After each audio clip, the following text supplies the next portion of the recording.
Hello दोस्तों, नमस्कार। स्वागत है आपका महाराणा प्रताप क्लासेस पर। काफ़ी समय से अपने वीडियो अपलोड नहीं कर सके थे इस यूट्यूब चैनल पर, तो इसकी कुछ वजह रह गई थी, समय नहीं मिल पा रहा था दोस्तों। आज का जो अपना छोटा सा एक टॉपिक है वो जो भी विद्यार्थी राजस्थान पुलिस की तैयारी कर रहे हैं उनके रिलेटिव है।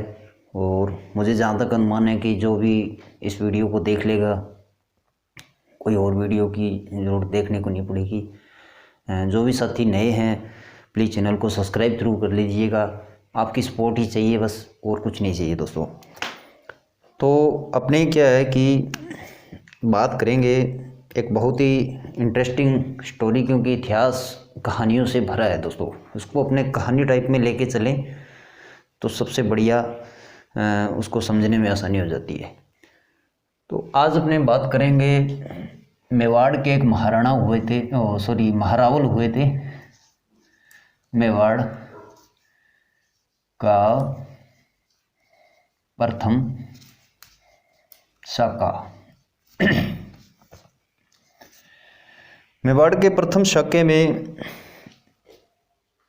अगर अपने देखें तो कहानी टाइप में इसको समझने की कोशिश करेंगे दोस्तों। और मैं जैसे जैसे लिखाता चलूँ, आप इसका बाद में स्क्रीनशॉट लेना चाहे तो स्क्रीनशॉट ले लेना। बात करेंगे अपने रावल शाखा का अंतिम राजा रावल रतन सिंह। कहाँ का राजा है दोस्तों? ये हैं चित्तौड़गढ़ के। कहाँ का राजा है? चित्तौड़गढ़ के। और इनका कार्यकाल है जो 1301 से 1303 के मध्य। दूसरी साइड अपने देखें तो इन्हीं के बराबर एक दिल्ली पर किसका शासन है? ए के मतलब अलाउद्दीन खिलजी। ये ए के पॉलिटिशियन नहीं है सो दोस्तों, ए का शॉर्टकट नेम मैंने यूज़ किया है। तो ए का अलाउद्दीन खिलजी।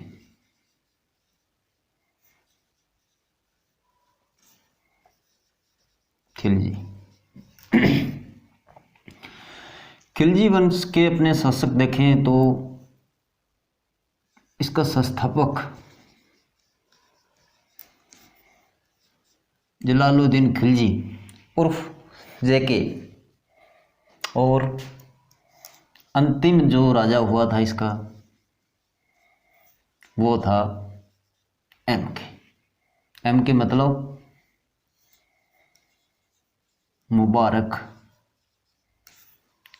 खिलजी। और जो एके है अपना उसका शासन कर रहा था 1296 से 1303 तक। 1296 से 1316 तक दोस्तों, क्योंकि 3 में तो शाका हुआ था। इस बंदे ने इतने समय तक यहाँ राज किया था। इसके बारे में कहा जाता है कि मुबारक खिलजी एक बहुत ही रंगीला शासक था। इतिहास में इसके बारे में कहा जाता है कि ये नंगा ही दरबार में आया करता था। एक मुगल भी शासक हुआ था जो नंगा दरबार में आता था, उसको भी रंगीला शासक ही कहा जाता था। तो बात ये चली कि इसका एक दरबारी कवि है अमीर खुसरो। इसने अपने ग्रंथ में,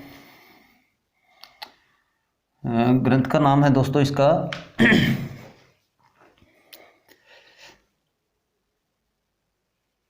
खिजाइन उल फतू, खिजाइन उल फतू। ये बंदा कहता है कि हमने आक्रमण किया था साम्राज्यवादी नीति के तहत, साम्राज्यवादी नीति के तहत। भी हमारा जो दिल्ली सल्तनत पर अलाउद्दीन खिलजी का जो अधिकार था, ये बंदा कहता है कि इस ग्रंथ के अनुसार कि हमारा आक्रमण करना अलाउद्दीन खिलजी रावल रतन सिंह पर हमारी साम्राज्यवादी नीति थी, क्योंकि हमें गुजरात जब भी गुजरना पड़ता था तो मेवाड़ से होकर गुजरना पड़ता था, और मेवाड़ से अगर हमें गुजरना पड़ता था तो इस बंदे को हमें टैक्स देना पड़ता था। लेकिन 150 साल के बाद एक शेर शाह सूरी का दरबारी कवि था मलिक मोहम्मद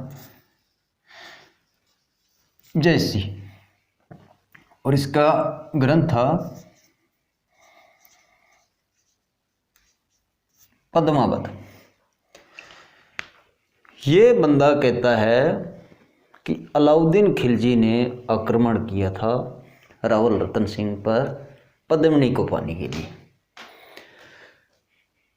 इसलिए इस बंदे ने यहाँ आक्रमण किया था। ये 150 साल बाद इसको बता रहा है, और ये बिल्कुल ही झूठ है, इसमें कोई दोहराई नहीं है, क्योंकि इस बंदे को 150 साल बाद क्या पता भी उसने आक्रमण कैसे किया था। ये बंदा जिस टाइम अपना मेवाड़ का युद्ध हुआ था उस टाइम ये बंदा साथ मौजूद था। तो ये बंदा कहता है कि 150 साल बाद 1540 ईस्वी के लगभग पद्मावत जो बनाई थी, तो उसमें ये कह रहा है कि अलाउद्दीन खिलजी ने आक्रमण किया था, जो उसने पद्मिनी के लिए किया था। दोस्तों, आप जानती होगी कि इसी ग्रंथ के पर अपनी एक राजस्थान में फिल्म बनी थी पद्मावत, और उसके डायरेक्टर थे बंसाली। बाद में उन पे केस भी चला था, क्योंकि ये फिल्म बिल्कुल ही फेक थी, कोई इस पर ज़्यादा चर्चा में नहीं रहा, और इस इन पर केस चला गया था, वो फिल्म ज़्यादा चली नहीं थी। अब अपने बात करते हैं पद्मिनी की, कि ये बंदा कह रहा है कि पद्मिनी के लिए किया था। पद्मिनी रावल रतन सिंह से मिलान कैसे हुआ? तो दोस्तों, मैं बताऊं कि पद्मिनी सुंदर बहुत थी। कहा जाता है कि अगर विश्व में कोई सुंदरी की इतिहास में संज्ञा दी है तो पद्मिनी का नाम सर्वोपरि रखा जाता था। तो मान लीजिए कि पद्मिनी ये ऐसी थी, देख लीजिए। पद्मिनी बहुत सुंदर थी। इसके पास एक तोता था, हरिमन तोता।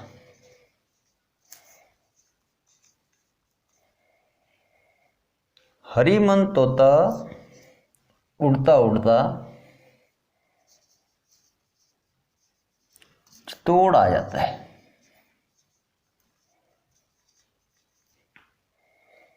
और यहाँ एक भाई साहब बैठे होते हैं,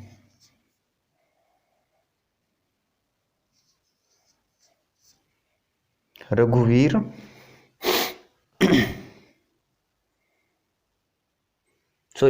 राघव चेतन,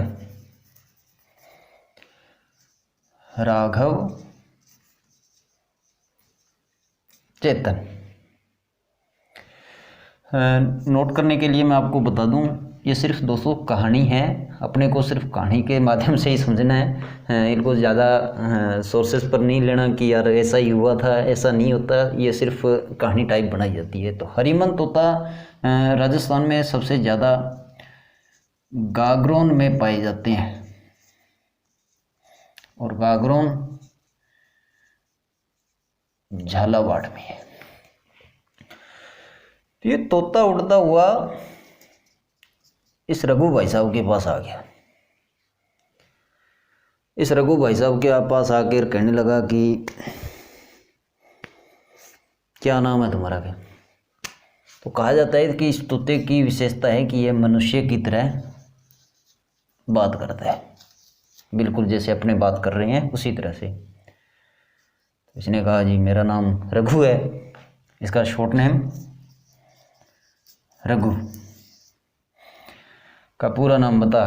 का जी राघव चेतन। क्या कर रहा है। तो वैसे तो इतिहास में इसको तो पंडित समझा जाता है। राजस्थान पुलिस में एक बार क्वेश्चन पूछा भी गया है कि राहुल रतन सिंह के पंडित का क्या नाम था, लेकिन ये काम जादू टोनों का करता था, इसीलिए इसको इसमें अपने कहानी टाइप में समझने के लिए इसको एक जादूगर ही बता रहे हैं। तो ये भाई साहब जादूगर थे और तोता आके इनको कहने लगा भी क्या काम कर रहा है। कहा कुछ नहीं, बस अगरबत्तियाँ लगा रहा हूँ और जादू टोने कर रहा हूँ। कहा अगर अगरबत्तियाँ जादू टोने लगाने हैं तो मैं एक तेरे को बहुत ही सुंदर स्त्री के बारे में बता रहा हूँ, अगर कर सकता है तो उसको कर ले आ सकता है तो ले आना, नहीं आ भी सकती तो एक बार दर्शन कर। ये रघु भाई साहब चप्पल पहनी और तैयार हो गए। कह चल। तो चलने लगा तो कहने लगा कह तोता क्या कुछ जेब में है क्या। कह कैसे तो मैं कोई यहाँ के जोधपुर या जयपुर से थोड़ी आया हूँ, मैं तो ठेठ श्रीलंका से आया हूँ। तो पद्मिनी के पिता का नाम दोस्तों गंधर्व सेन था और यह सिंहल द्वीप की रानी थी और माता का नाम चंपावती था। अब रघु भाई साहब क्या हुआ, चप्पल पहनी तैयार हो गए, कहने लगे चल। तो तोता कहने लगा कि भाई साहब मैं कोई यहाँ जयपुर जोधपुर से थोड़ी आया हूँ, 4-5 दिनों बाद पहुँचेंगे, मैं ठेठ श्रीलंका से आया हूँ। अब रघु भाई साहब तो बैकफुट पे आ गए, कहने लगे यार ऐसे तो कैसे होएगा। इस भाई साहब ने अपने स्वामी तक बात पहुंचाई। स्वामी कौन है। राहुल रतन सिंह। कहा महाराजा स्वामी कोई इस तरह से तोता आया है, वो बता रहा है कि दुनिया की सबसे सुंदरी है जो रानी वो वहाँ रह रही है। तोते को पेश किया गया, तोते से पूछा गया कि बात तो सच है क्या। तोते ने कहा जी 121% सच है। अब 121% कहते ही अपने राहुल रतन सिंह चल पड़े। कह चल लाएं तो लाएं, नहीं तो दर्शन ही कराएं। राहुल रतन सिंह चल पड़े श्रीलंका की तरफ। कहा जाता है कि समुद्र रास्तों से होते हुए वो सिंहल द्वीप पहुंच जाते हैं। और सिंहल द्वीप पहुंचने के बाद गंधर्व सेन भी वहाँ भी राजा है। अब राजा है तो राजा का दरबार लगा हुआ है। तो अपने अगर दरबार में किसी के जाएंगे तो ठोक ठोक के कबूतर बना देंगे, अगला कहेगा कैसे आया यहाँ। तो तोता कहने लगा कि अब कैसे करें। राहुल रतन सिंह कहने लगे कि अब कैसे करें, तू तो उड़ के चला जाएगा, मैं कैसे जाऊं। तो तोते ने कहा भिखारी बन जा। राहुल रतन सिंह ने सोचा कि यार मैं वार्ड का शासक हूँ, एक भिखारी बनना पड़ रहा है, चलो भाई बनते हैं। भाई साहब ने कपड़े फाड़े और भिखारी बन गए। और भिखारी बन के गंधर्व सेन के सामने जाकर हाथ फैला के कहने लगे कि अल्लाह के नाम पे कोई 2 रुपये दे दे। जैसे ही हाथ फैलाया तो गंधर्व सेन ने हाथ पकड़ लिया और कहने लगा कि यार भिखारी तो नहीं लगता है, भिखारी तो लगते नहीं हो, नाटक कर रहा है, सही बता के। अब राहुल रतन सिंह ने सोचा कि अगर मैंने सही बता दिया, अभी मैं वार्ड का राजा हूँ, तो पहले तो ठोकेंगे और ठोकने के बाद उसके बाद बाहर फेंक देंगे, पद्मणि फिर नहीं दिखाई देगी। तो कहने लगा जी मेरे को तो चाहे जेल में डाल दो, हूँ तो भिखारी के। गंधर्व सेन ने दोबारा फिर पूछा कि भिखारी तो नहीं लग रहा यार। कहा नहीं जी मेरे को जेल में डाल दो। करे जेल में जो अपराध करते हैं उनको डाला जाता है, तेरा तो कोई अपराध ही नहीं है। तो कहने लगे नहीं नहीं, मेरे को चाहे जेल में डाल दो। अब जेल में डाल दिया और 5 बंदे बराबर लगा दिए कि जब तक नहीं माने रोज पूछते रहो। भाई साहब रावल रतन सिंह को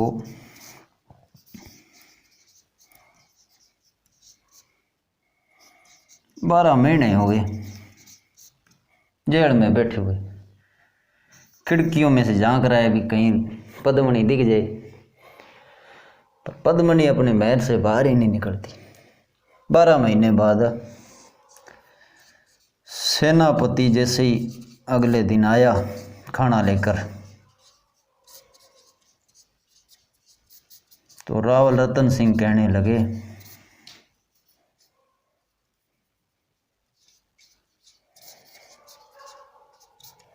कि जी गंधर्व सेन के साहब राजा के सामने पेश किया जाए।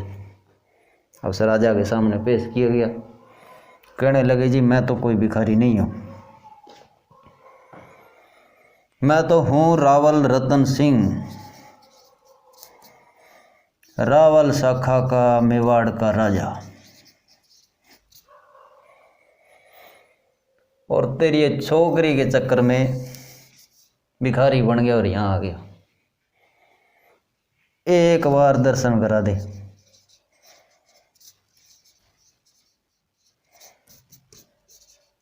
चला जाऊंगा।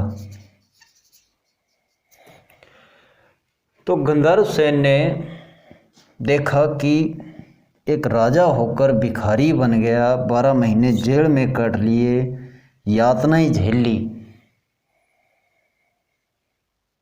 और सिर्फ कह रहा दर्शन करा दे यार, ये लड़की खुश रखेगा। तो रावल रतन सिंह ने कहा कि यार दर्शन तो क्या, अपने तो लाइफ टाइम ही साथ ले जा।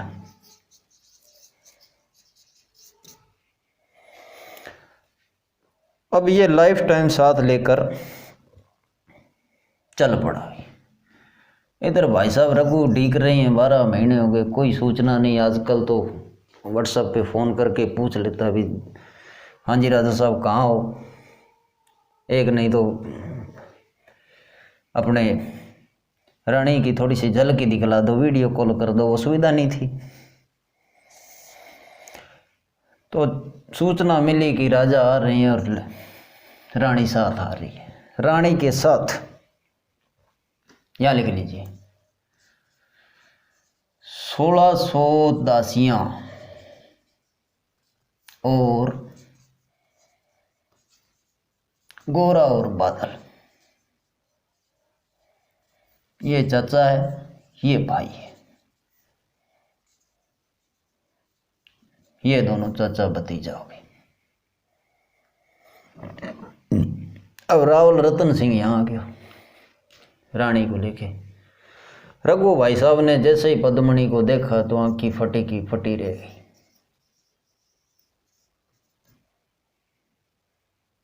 रावल रतन सिंह ने कहा अरे रघु साइड हो रहे, हवा आने दे, किधर आंखें फाड़ फाड़ के देख रहे हैं। पद्मनी को महलों में प्रवेश कराया गया। 3-4 महीने बीते। ये अपने रघु भाई साहब जादूगर थे, चित्तौड़ के किसी कोने में बैठे हुए। भावनाओं में नहीं बहना भैया दोस्तों, सिर्फ समझना है। चित्तौड़ के किसी किले में बैठे हुए कहीं जादू टोने कर रहे।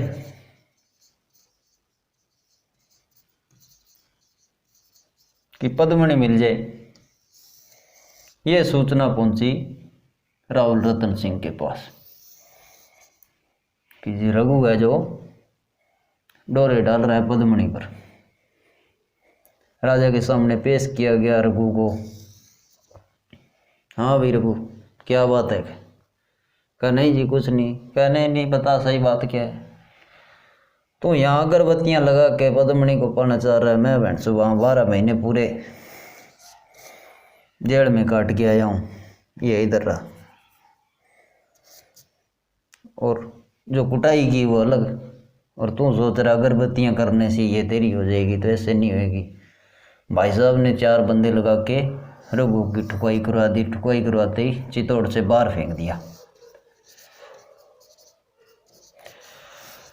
रघु को बाहर फेंकते ही रघु चला गया सीधा अलाउद्दीन खिलजी के पास और कहने लगा कि विश्व की सबसे बड़ी सुंदरी जो है पद्मिनी है, वो रतन सिंह की पत्नी है, अगर पा सकता है तो पा ले। तो ये भाई साहब यहाँ से चले थे 28 जनवरी 1303 में। और कहा जाता है कि चित्तौड़ पर जब विजय हुई थी तब 26 अगस्त 1303 लगभग 7 महीने तक डेरा डाले रखा था। अपने रावल रतन सिंह ने अंदर से दरवाजे बंद कर लिए थे और कोई आने जाने का रास्ता नहीं था। ये भाई साहब यहाँ चित्तौड़ के बैठे मध्य, ये चित्तौड़ है, या राउंड लगा रहे, ये पद्मिनी दिख जाए। फिर बताया जाता है कि दिल्ली के सल्तनत के राजा एक के यानी कि अलाउद्दीन खिलजी ने एक संदेश भेजा रावल रतन सिंह के पास कि यार मैं तेरे यहाँ चित्तौड़ के बाहर राउंड लगा रहा हूँ, सुना है तेरी रानी बहुत सुंदर है यार, कह रानी की एक बार झलक दिखला दे, मैं वापिस चला जाऊँगा। तो इसको स्वीकार नहीं किया गया। फिर दूसरा फिर संदेश भेजा कि यार चलो परछाई दिखा दे, चला जाऊँगा। तो रावल रतन सिंह ने सोचा कि परछाई दिखा देते हैं यार, चलो परछाई दिखाने में क्या जाता है। तो रानी पद्मिनी को एक तालाब के किनारे खड़ा किया गया और परछाई, ये पद्मावत के अनुसार बता रहा हूँ मैं, तभी तो कहा जाता ना। ये कह रहे हैं कि शीशे में यहाँ पद्मिनी को रोककर शीशे की दिखाई जाता था। उस टाइम शीशे का आविष्कार ही नहीं होता दोस्तों। परछाई दिखाने के बाद जैसे ही रावल रतन सिंह एक को छोड़ने के लिए दरबार तक गया तो बताया जाता है कि अलाउद्दीन खिलजी ने रावल रतन सिंह को किडनैप कर लिया।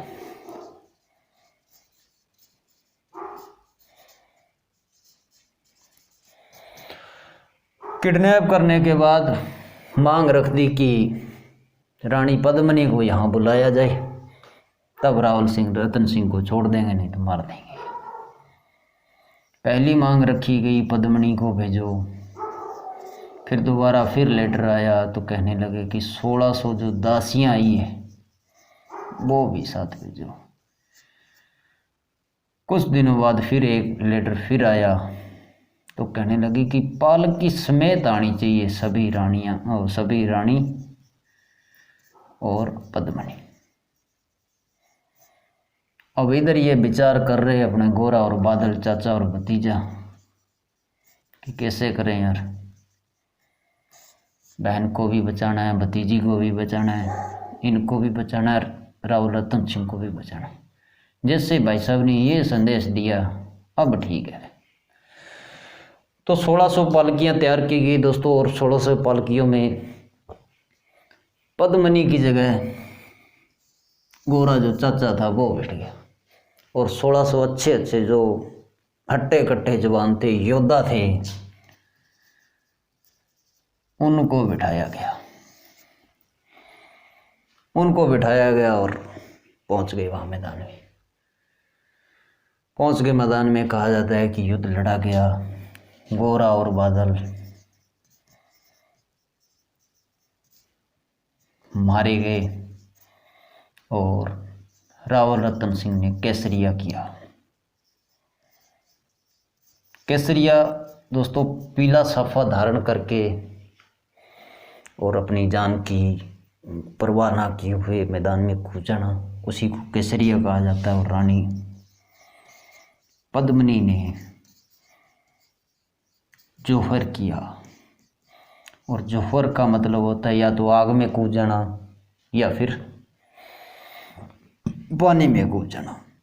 और जहाँ केसरिया और जोहर हो जाए वो साका कहलाता है। तो ये मेवाड़ का प्रथम शाखा था और राजस्थान का दूसरा शाखा था। एक मैं प्रश्न आपसे पूछना चाहूँगा कि राजस्थान का प्रथम शाखा हमीर देव के समय हुआ था रणथंभौर में।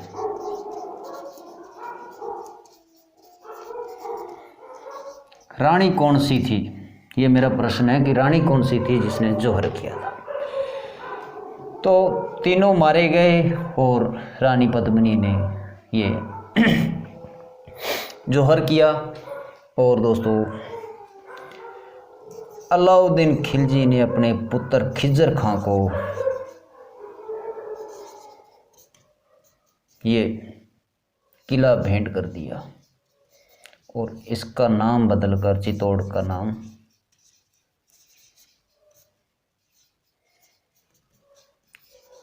खिजराबाद रख दिया।